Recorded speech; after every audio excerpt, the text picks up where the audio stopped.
सादर नमस्कार, सादर जय जिनेंद्र। क्षमा ब्रेकिंग जैन न्यूज प्रतिदिन प्रातः, दोपहर एवं रात्रि में देश भर से संपूर्ण जैन समाज से संबंधित सही और सकारात्मक समाचारों के लिए देखना और सुनना न भूलें। साथ में आपसे विनम्र निवेदन है कि यदि आपने इस चैनल को सब्सक्राइब नहीं किया है तो कृपया अवश्य कीजिए और शेयर और लाइक करके धर्म प्रभावना में सहयोगी एवं सहभागी बनिए। मुंबई में 30 वर्ष पुराने जैन मंदिर को तोड़े जाने एवं जिस होटल मालिक के इशारे पर यह कार्य किया गया था उसके पिता की हार्ट अटैक से मृत्यु होने, गोपाचल तीर्थ में जैन मुनियों का अनादर कर अपशब्द भरी रीस बनाने, जबलपुर में पार्टी विशेष के नेताओं द्वारा जैन समाज पर अभद्र टिप्पणियां करने, जैन साधुओं की बेरहमी से पिटाई किए जाने आदि विषयों पर सुनिए आज के उद्बोधन में पूरी बात परम पूज्य जैन आचार्य श्री सुनील सागर जी महाराज से।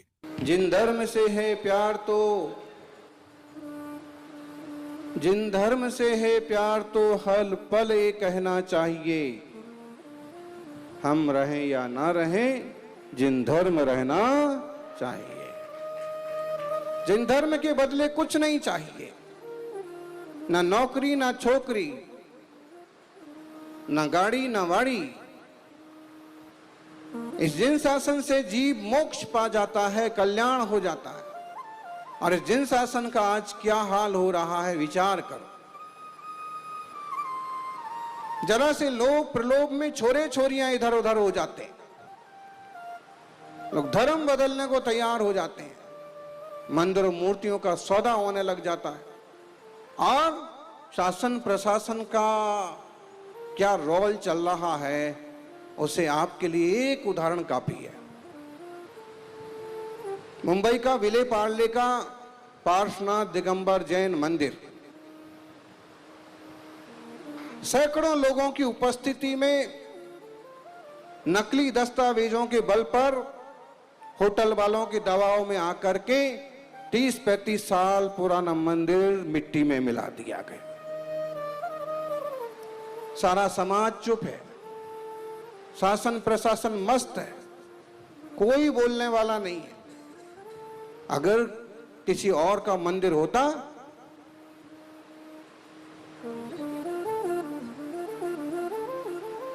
दंगे हो जाते। हम दंगों में विश्वास नहीं करते हैं, लेकिन हम धर्म आस्थावान लोग हैं। हम चाहते हैं कि हमारे जिनालयों का भी सम्मान हो, जिन प्रतिमाओं का भी सम्मान हो। सत्य अहिंसा सदाचार और शाकाहार के रास्ते चलने वाले सुंदर से छोटे से समाज का भी संरक्षण राष्ट्रीय मूल्यों के आधार पर होना चाहिए।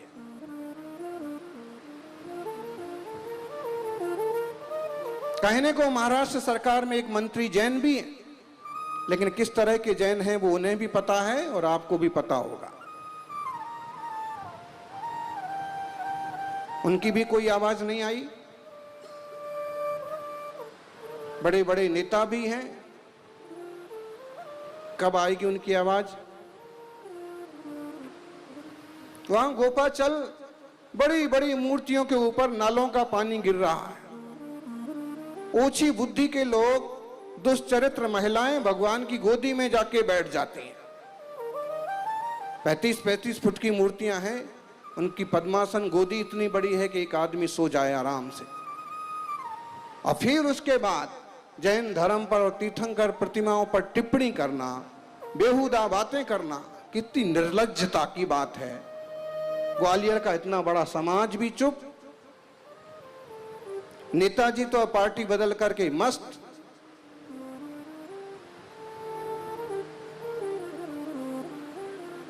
कहीं ना कहीं भय है हमारे उद्योग पर, धंधों पर असर ना पड़े, इसलिए श्रावक बेचारे कुछ नहीं बोल पाते। जबलपुर की अभी एक छोटी सी नई घटना। एक राजनीतिक पार्टी के लोग इतना ओछा सोचते हैं, वो चौचौर लोग हो गए, कम होंगे ज्यादा होंगे ये तो नहीं पता, लेकिन जैनों की तुलना पाकिस्तानियों से करते हैं। जैन धर्म इस दुनिया में, इस देश में खरबों खरबों वर्षों से जितना पुराना वैदिक धर्म है उससे भी पुराना जैन धर्म है। वेदों में आदिनाथ को वंदन है। पता नहीं लोग क्या चाहते हैं। हिंगोली में कुछ साधुओं को बुरी तरह पीट दिया गया। इस तरह के अवैध अनैतिक तत्व आते कहां से? समाज इतना गिर गया है क्या? देश में संवेदनशीलताएं खत्म हो गई हैं क्या?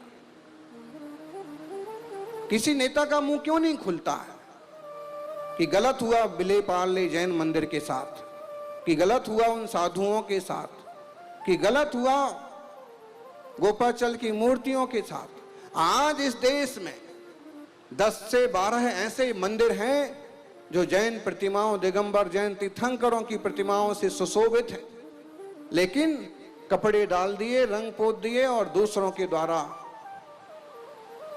दुकान की तरह पैसा कमाने का साधन बन गए। बहुत गहराई में खोजने जाने की जरूरत नहीं है। जरा से रंग हटाएं, कपड़े हटाएं तो भीतरा की प्रतिमाएं यूं दिख जाएं। पिछले वर्षों में जो प्रतिमाएं निकली थी, बड़ाली में 27 प्रतिमाएं दिगंबरों को मिली, सारी दिगंबर जैन प्रतिमाएं थीं। लेकिन आपसी खींचतान में 27 प्रतिमाएं दिगंबरों को मिली, 17 श्वेतांबर बंधु ले गए और बाकी जो 15-16 प्रतिमाएं थीं वो शामलाजी म्यूजियम में रखी। बड़ी सुंदर, बड़ी अच्छी प्रतिमाएं, जिनमें से आधी प्रतिमाएं तो संस्कार करते ही पूजनीय हो जाएं, लेकिन उसे कोई वापस लाने को तैयार नहीं। इतनी हिम्मत नहीं सरकार को भी कुछ कह सकें, कागज लिख सकें। सच में ये समाज आपस में लड़ के खोखला हो रहा है। पहले ही कम, उस पर परिवार की नियोजन की सारी जिम्मेदारी इनके कंधे पर। पूरी दुनिया की जनसंख्या ना बढ़ जाए इसलिए सारी जिम्मेदारी जैनों ने ढो रखी है। उनके यहां दूसरा पैदा ना हो जाए धोखे से, इसकी पूरी तैयारी रखते। और एक बेमौत मर गया तो खुद भी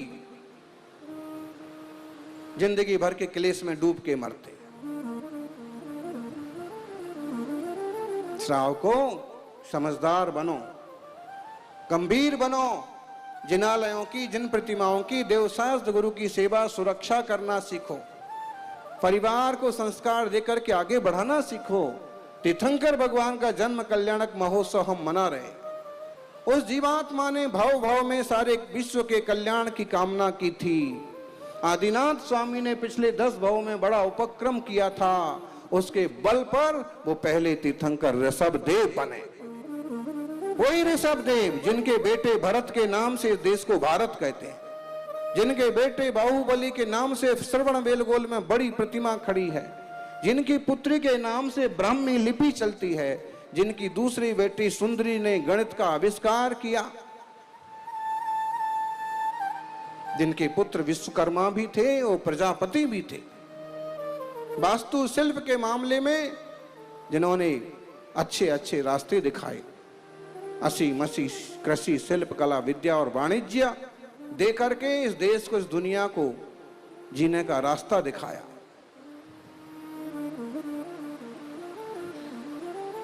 थोड़े तो सक्षम बनो। ईडरगढ़ पंच कल्याणक, केवल ज्ञान कल्याणक के दिन किसी ने प्रश्न पूछा कि तीर्थंकर प्रतिमाओं के साथ कोई दुर्व्यवहार करता है, अपमान करता है, खेल करता है तो क्या करना चाहिए? पूजा करना चाहिए।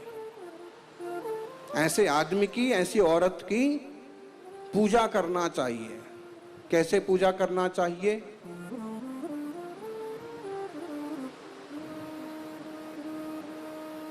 युवा मंडल, ढेरों संस्थाएं, महिला मंडल काहे के लिए होते हैं?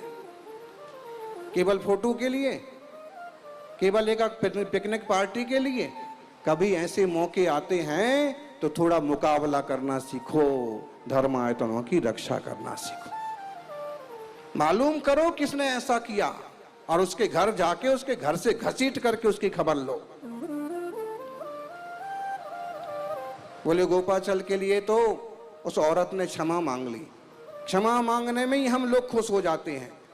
मिच्छामि दुक्कडम बोलते ही हम लोग, और फिर वही घटनाएं घटती हैं।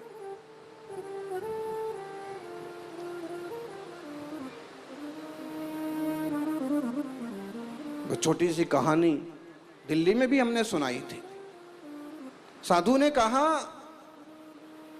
नांगराज, पूरा गांव तुमसे परेशान है, इधर कोई आने को तैयार नहीं है।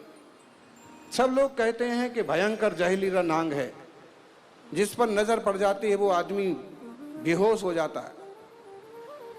ऐसे रास्ते से कोई गुजरने को तैयार नहीं है। तुमसे मेरा इतना ही कहना है कि तुम इस तरह से लोगों को काटना बंद कर दो, डसना बंद कर दो। ऐसा भय भी किस काम का। नाग ने साधु की बात मान ली। साधु की बात तो सांप भी मान जाते हैं, शेर भी मान जाते हैं। भले आजकल के कुछ लोग माने ना माने, जो उनसे भी ज्यादा ढीठ हों, क्योंकि निस्वार्थी साधु, खासकर दिगंबर मुनि, पंथवादियों की बात नहीं कर रहे हम, मोक्ष मार्गियों की बात कर रहे हैं। समाज के हित में सोचने वाले साधुओं की बात समाज को स्वीकार करना चाहिए, अमल करना चाहिए। सांप ने कहा, ठीक है महाराज, किसी को नहीं काटेंगे, किसी को तकलीफ नहीं देंगे। साधु ने गांव वालों को बता दिया कि कोई दिक्कत की बात नहीं है, आप लोग इस रास्ते से जा सकते हो। नागराज ने व्रत ले लिया है कि अब वो किसी को काटेंगे नहीं। लोगों ने आना जाना चालू कर दिया। शुरू में थोड़ा डर डर करके जाते थे, धीरे धीरे देखा कि नागराज तो कुछ भी नहीं कहता है। लोग पास में से जाने लगे, धीरे धीरे लोग खेल करने लगे, धीरे धीरे लोग बच्चे आकर के पूंछ छेड़ने लगे, मूछ छेड़ने लगे, घसीटने लगे। नागराज की हालत बहुत बुरी हो गई। विचार में पड़ गए कि मुनि का दिया हुआ व्रत का पालन करें कि क्या करें। हद हो गई परेशानी की। एक दिन साधु फिर निकले वहां से। नागराज की हालत बहुत नरम। साधु ने कहा, भाई क्या हाल हुआ तुम्हारा, ऐसा कैसे हुआ? नागराज ने कहा, महाराज आपका दिया हुआ व्रत निभा रहे हैं। आपने कहा था ना, किसी को काटना नहीं, डंस नहीं करना, और तब से लोगों ने मेरा मजाक बनाना, मेरे साथ खेल करना, मेरे को तकलीफ देना चालू किया, और आज ये हाल है। साधु ने कहा, मैंने तुमको काटने के लिए मना किया था, फुंकारने के लिए मना नहीं किया। किसी को मारो काटो मत, लेकिन कभी जरूरत पड़ती है तो थोड़ा फुंकारना सीखो। जैसे आपस में फुंकारते हैं ना समाज में, पंथवाद के नाम पर, संतवाद के नाम पर, ट्रस्ट के नाम पर, पद के नाम पर, जैसे आपस में फुंकारते हैं, ऐसे जरूरत पड़े तो औरों के लिए फुंकारना सीखो, तभी इस जिन धर्म की रक्षा हो पाएगी।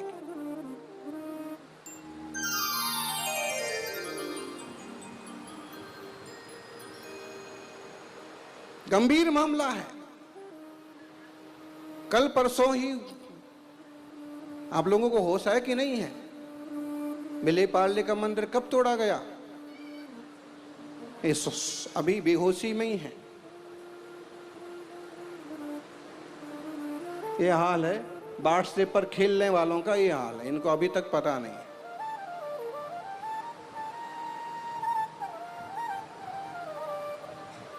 इसी 15-16 तारीख की बात, कल की बात देखिए।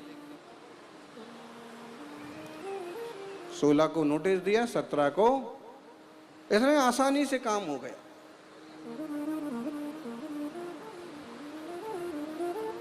गलत गलत होता है। देश में ढेरों ऐसी रोड हैं, ढेरों ऐसे मार्ग हैं, ढेरों ऐसे स्थान हैं जहां अभेद रूप से छोटे मोटे मंदिर बने। और चीजें बनी हैं, उनके लिए कोई नोटिस नहीं आता है। लेकिन कहते हैं ना, भगवान के द्वार में देर है अंधेर नहीं। और जिन धर्म के साथ कोई भी कुछ उल्टा सुल्टा करता है, कहीं ना कहीं उसे भी दंड तो भोगना ही पड़ता है। होटल वाले ने सुप्रीम कोर्ट के आदेश से वीएमसी से वहां मंदिर तोड़वाया, वहां उसका बाप भी मर गया, उसके पिता की मौत हो गई। कुछ ना कुछ होता है, प्राकृतिक रूप से होता है। सत्य धर्म है दिगंबर जैन धर्म। थोड़ी निष्ठा से, ताकत से, समर्पण से आप खड़े रहेंगे तो इस मंगलमय शासन की छाया विश्व को, देश को उपलब्ध होगी। और अगर आप कमजोर पड़ जाएंगे तो इसे लूटने वालों की कोई कमी नहीं। मुंह बाए खड़े हैं लोग। पिछले साल मुंबई में एक घटना बनी थी, दिल्ली में, इस बार मुंबई में बन गई। उसके पहले कर्नाटक में एक घटना बनी थी, उसके बाद इंदौर में गोमटगिरी को लेके। और आए दिन ऐसे आताताई लोग कुछ ना कुछ उठापटक करते रहते। सौभाग्यशालियों, आत्मा को परमात्मा बनाने का मार्ग जरूर है, लेकिन व्यवहारिक धरातल पर जब आप जीते हैं तो व्यवहारिक प्रवृत्तियों को संभालना भी जरूरी है। आपसे क्या हो सकता है, आप जिन शासन के लिए, सच्चे धर्म के लिए, अहिंसा के लिए क्या कर सकते, वो आपको करना चाहिए।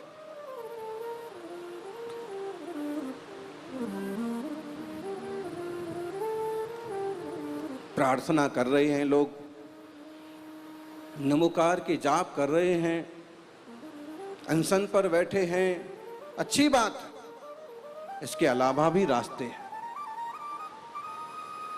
सौभाग्यशालियों, ऐसा ना हो कि हम मंदिर बनाएं और दूसरे आके बैठ जाएं।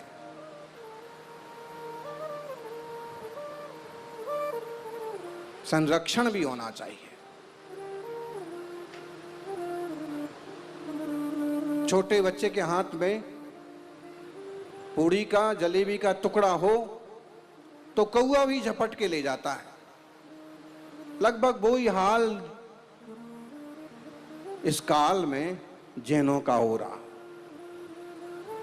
कौए मरदा रहे हैं और पुरातन संस्कृति और संस्कारों का संरक्षण नहीं हो पा रहा है।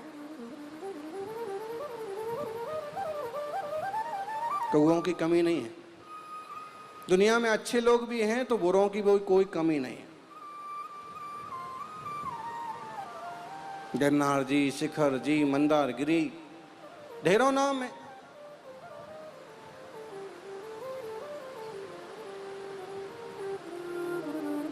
आपसे आग्रह इतना है, व्यक्तिगत स्तर पर प्रार्थना तो करें, लेकिन अगर किसी की शक्ति बनती है तो अपने शक्ति से काम करें, अपने का पद का सदुपयोग करें, अपनी बुद्धि का सदुपयोग करें।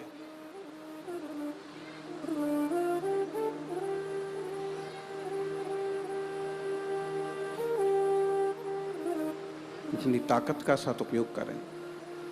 भगवान जिनेंद्र से यही प्रार्थना है कि सकल संसार सुखी हो, प्रत्येक व्यक्ति आनंदित हो, भारत की और विश्व की तरक्की हो, हिंसा और आतंक का खात्मा हो, और इस सब के लिए जो सबसे ज्यादा जरूरी है उस वीतराग दिगंबर जैन धर्म का संरक्षण हो, उन्नति हो, वृद्धि हो।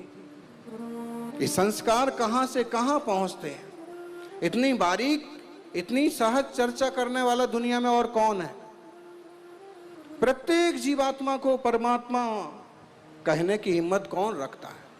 वर्धमान महावीर स्वामी ये नहीं कहते हैं कि हमारी पूजा करो, वो कहते हैं कि तुम भी हम जैसे बन सकते हो। पंचकल्याणक प्रतिष्ठा महोत्सव का सीधा सीधा संदेश है, गर्भ, हर कोई गर्भ में आता है, तीर्थंकर भी गर्भ में आए, लेकिन ऐसा गर्भ हुआ कि उसके बाद फिर गर्भ में नहीं आना पड़ा। जन्म भी सबका होता है, लेकिन तीर्थंकर आदिनाथ ने ऐसा जन्म लिया कि फिर उन्हें जन्म नहीं लेना पड़ा। संदेश सीधा है, बार बार का जन्म मरण का झंझट मिटाओ ज्ञानी, कोई दूसरा तुम्हें संभालने नहीं आएगा। तुम्हारी समस्याओं का समाधान तुम्हें खुद करना पड़ेगा। एक बड़ी सुंदर सी कहानी हम सुनाते हैं। समस्याएं आपकी हैं, समाधान आपको खोजना पड़ेंगे। एक नदी किनारे, एक तालाब किनारे बहुत सारे मेंढक थे। मेंढक समझ में आया? मेंढक को क्या बोलते हैं गुजराती में? डेढ़ का मेंढक, बेडूक, डेढ़कू। हाँ, मेंढकों की बड़ी समस्या हो गई। हर रोज कभी ग्वालों के पशु पानी पीने आते और बेचारे कुचल जाते, कभी लकड़ी वाले लोग आते पानी पीने, कभी बच्चे आते नहाने, और बड़ी तकलीफ होती उनको। हर रोज 2-4 मेंढक, 10-5 मेंढक मर जाते। मेंढकों ने सोचा ऐसे तो अपना सत्यानाश हो जाएगा, ऐसे तो अपनी आबादी 40 करोड़ से 40 लाख पर पहुंच गई, अब क्या होगा?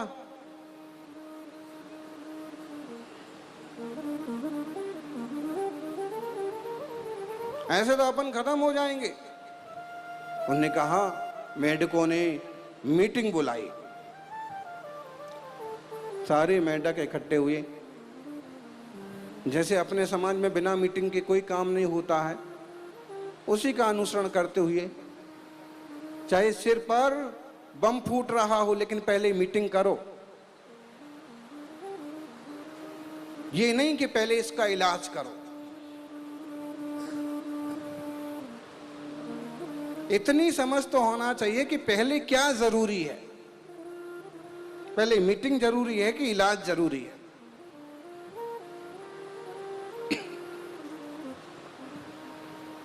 मेंढकों के राजा ने मीटिंग में अंततः प्रस्ताव रखा कि हम शिव जी को प्रसन्न करते हैं। मंदिर के बाजू में जो मंदिर है शिव जी का, और तपस्या चालू की। ओम नमः शिवाय। जल, बोले भंडारी, 8-15 दिन की तपस्या हुई नहीं, प्रकट हो गए। उन्होंने कहा कि भाई क्या तकलीफ है तुमको? मेंढकों के राजा ने कहा कि महाराज बड़े परेशान हैं। हर रोज 2-4 हमारे साथी, हमारी प्रजा खत्म हो जाती है। शिव जी ने कहा कि भाई तो मैं क्या कर सकता हूं? अरे आप तो दुनिया के महाराजा हैं, आप क्या नहीं कर सकते? प्लीज हेल्प मी, मेरी सहायता कीजिए। उन्होंने कहा कि ठीक है, मैं आपकी सहायता किस तरह से कर सकता हूं? आप किसी भी तरह से हमारी रक्षा हो इस तरह का काम कीजिए। शिव जी ने कहा कि भाई देखिए, मेरे पास यूं बहुत ज़्यादा औजार नहीं है, मेरे पास बहुत सारी शक्तियां नहीं हैं। विष्णु जी के पास फिर भी चक्र है, शंख है, गदा है। मेरे पास तो गिनती का एक ही नाग है, त्रिशूल है, और ये मेरा नंदी है। इसकी आवाज बहुत आ रही, इनको बंद कर दो। जो ज्यादा आवाज करे उसको बंद ही कर देना चाहिए, और उसको भी, इसको भी।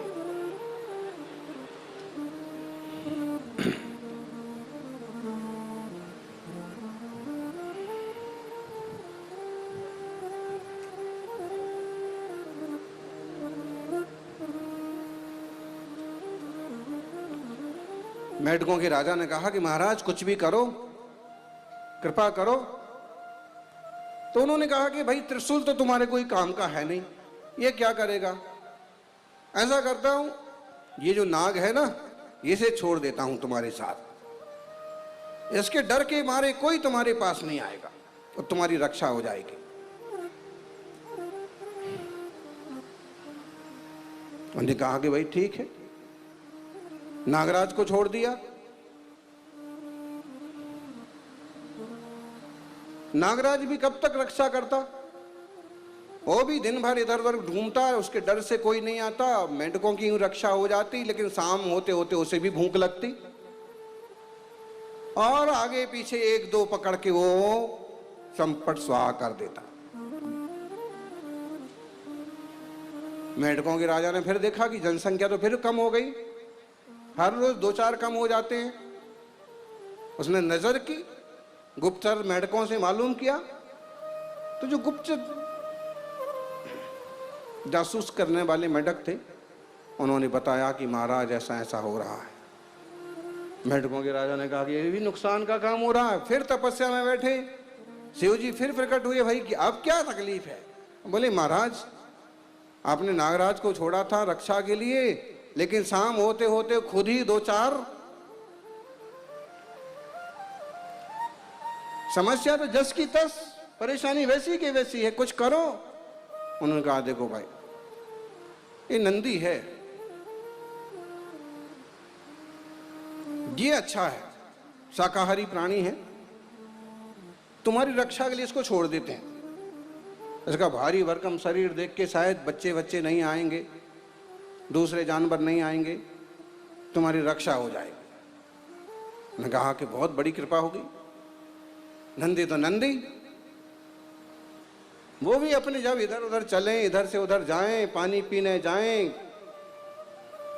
तो पांव के नीचे आके 2-4, नंदी का पांव इतना मोटा इतना बड़ा। फिर समस्या जस की तस। फिर मालूम पड़ा जनसंख्या तो अभी भी, जनसंख्या तो बिल्कुल जैनों की जनसंख्या के अनुपात में गिरती जा रही है।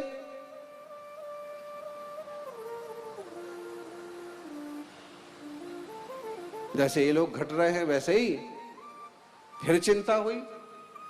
फिर तपस्या में बैठे, बोले भंडारी फिर आ गई।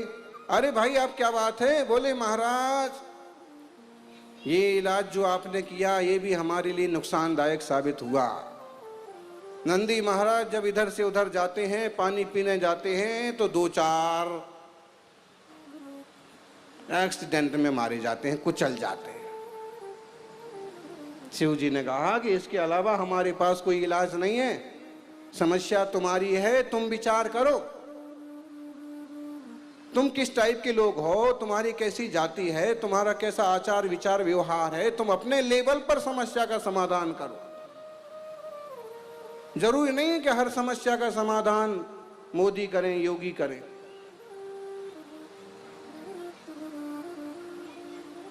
वैसे मामला तो फडणवीस का है, मुंबई का, उनको करना चाहिए इलाज, लेकिन जरूरी नहीं है कि हर आदमी तुम्हारे, हर नेता तुम्हारे साथ खड़ा हो जाए। कुछ इलाज तुम भी सोच के चलो, कुछ रास्ते तुम भी सोच के चलो कि तुम्हारा संरक्षण हो, संवर्धन हो, उन्नति हो, विकास हो। खुद अपनी फिक्र ना करोगे तो दुनिया में तुम्हारी फिक्र करने वाला कोई नहीं। ये आप समाज पर लगा लीजिए, गांव पर लगा लीजिए, चाहे देश पर लगा लीजिए, और चाहे इसे अपनी आत्मा पर लगा लीजिए। आपको अपनी फिक्र खुद करना पड़ेगी। आपके राग द्वेष मिटाने के लिए कोई दूसरा नहीं आएगा, आपका काम क्रोध मिटाने के लिए कोई दूसरा नहीं आएगा, आपके विकारों को खत्म करने के लिए कोई दूसरा नहीं आएगा, आपका जन्म मरण मिटाने के लिए कोई दूसरा नहीं आएगा। इसके लिए खुद को चिंतन मंथन मनन करके आत्म कल्याण के पथ पर खुद को बढ़ना होगा, तो भला होगा। सौभाग्यशालियों, तीर्थंकरों ने खुद की फिक्र की। आद हिदम का दब्बम जय सकई पर हिदम च का दब्बम, आद हित पर हिदादो आद हिदम सुट्ठु का दब्बम। अपना हित करो, यदि सक्षम हो तो औरों का भी उपकार करो। लेकिन जब अपने और दूसरों का उपकार करने की बात आए तो सबसे पहले खुद का कल्याण करो, खुद का मंगल करो, खुद को निखारो, फिर दूसरों को रास्ता दिखाओ। ऐसा ना हो कि दूसरों की आग बुझाने के चक्कर में तुम खुद ही जल जाओ। दूसरा अपने हिसाब से चलेगा, उसका चेंज आप नहीं कर सकते, उसको आप नहीं बदल सकते। पहले अपने को बदलो, फिर औरों को बदलने को कोशिश करो। हम बदलेंगे, युग बदलेगा। हम खुद आगे बढ़ेंगे, फिर जमाना आगे बढ़ेगा। ऐसे कहते हैं कि जैन धर्म आगे बढ़ता है तो हर धर्म आगे बढ़ता है। जैन समाज आगे बढ़ता है तो हर समाज आगे बढ़ता है। हर समाज आगे बढ़ता है तो प्रांत आगे बढ़ता है। प्रांत आगे बढ़ता है तो देश आगे बढ़ता है। और देश आगे बढ़ता है तो दुनिया आगे बढ़ती है। खुद जिम्मेदारी लो, शुरुआत खुद से करो अच्छाइयों की। नियम धर्म पालन की शुरुआत खुद से करो। अच्छे कदम उठाइए, अच्छे बन जाइए, सबका मंगल हो और जन्म कल्याण की मंगल बेला में सभी का यह जन्म सार्थक हो। गारंटी नहीं है कि फिर से इंसान बन जाएंगे आप, लेकिन भक्ति करते रहेंगे, प्रभु से जुड़ते रहेंगे तो कहीं ना कहीं इस इंसान पर्याय से आप देव की पर्याय पाएंगे। फिर तीर्थंकर आदि महापुरुषों का सानिध्य पा करके अपने आत्मा का कल्याण कर पाएंगे। प्रत्येक जीव का मंगल हो, प्रत्येक इंसान, प्रत्येक पशु पंछी सुखी हो। वसुधैव कुटुंबकम की इस भावना के साथ